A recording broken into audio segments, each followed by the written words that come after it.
একটি শান্তিপূর্ণ, একটি মানবিক দেশ, দুর্নীতি মুক্ত বাংলাদেশ, চাঁদাবাজ মুক্ত বাংলাদেশ, মাদক মুক্ত বাংলাদেশ গড়ার জন্য আগামী 12 ফেব্রুয়ারি আমরা গণভোটে হ্যাঁ ভোট দেবো ইনশাআল্লাহ।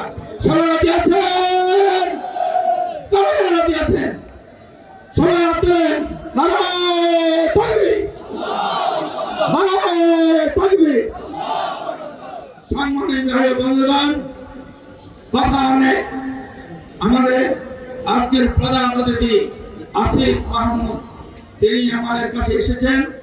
তার কথা শুনাই আমাদের প্রত্যেকের জিম্মাদারি, দায়িত্ব তিনি নিচ্ছে আমাদের দেশের জন্য, জাতির জন্য। আগামী ফেব্রুয়ারি 12 ফেব্রুয়ারি একটি ত্রয়োদশ জাতীয় সংসদ নির্বাচন সুষ্ঠু, নিরপেক্ষ, অবাধ নির্বাচন অনুষ্ঠিত হবে ইনশাআল্লাহ। সংগ্রামী বন্ধুগণ, প্রশাসনকে জানাই দিতে চাই, কোন অবস্থায় তালবাহানা করবেন না, কোন এক পক্ষে ঝুঁকে পড়বেন না। আমরা প্রধানমন্ত্রী জানাতে চাই, আপনার কাছে আশা করেছিলাম আপনি কুমিল্লাকে বিভাগ ঘোষণা করবেন, কিন্তু কি কারণে করা হলো না জাতি জানতে চায়।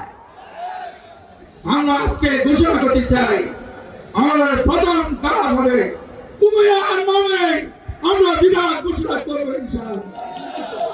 আর কুমিল্লাকে দুর্নীতি মুক্ত করবো ইনশাআল্লাহ, চাঁদাবাজ মুক্ত করবো ইনশাআল্লাহ।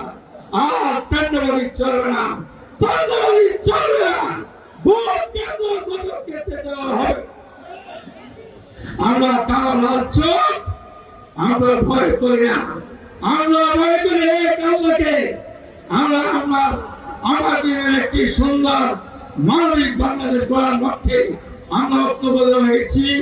এনসিপিকে সাথে নিয়ে, 11 দলকে সাথে নিয়ে আগামীতে একটি সুন্দর মানবিক বাংলাদেশ, একটি আধুনিক কুমিল্লা, একটি মডেল কুমিল্লায় রূপান্তরিত করবো ইনশাআল্লাহ।